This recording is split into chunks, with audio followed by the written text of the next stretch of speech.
Hello সবাইকে, শুভ দুপুর। ছেলেকে স্কুল থেকে আনতে যাচ্ছি, আর দেখো রাস্তার কি বেহাল অবস্থা।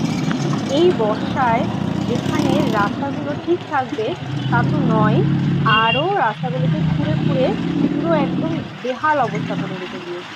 যত কাজ এই বর্ষাকালেই সব করতে হবে, কি আর করা, এইভাবেই যেতে হবে আমাদের। এখন এইমাত্র সবে চান করে আসলাম, ঘড়িতে বাজে 3:10, দুপুর 3:10। এখন আমি খাবো, আর খেয়ে খাবার দুপুরের লাঞ্চ চলে এসেছে, মানে লাঞ্চ নিয়ে এসেছি আমি।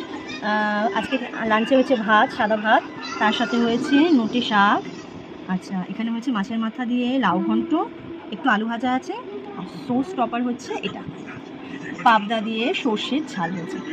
এটা আমার বেশ ভালো লাগে খেতে। তাহলে চলো আর বেশি দেরি না করে আমি আজকে লাঞ্চটা সেরে ফেলি। বলেই তো দিলাম যে দেরি হয়ে গেছে। আর এই যে আমার ছেলে, ও খাওয়া হয়ে গেছে, ও ফ্রেশ হয়ে এই টিভি দেখছে।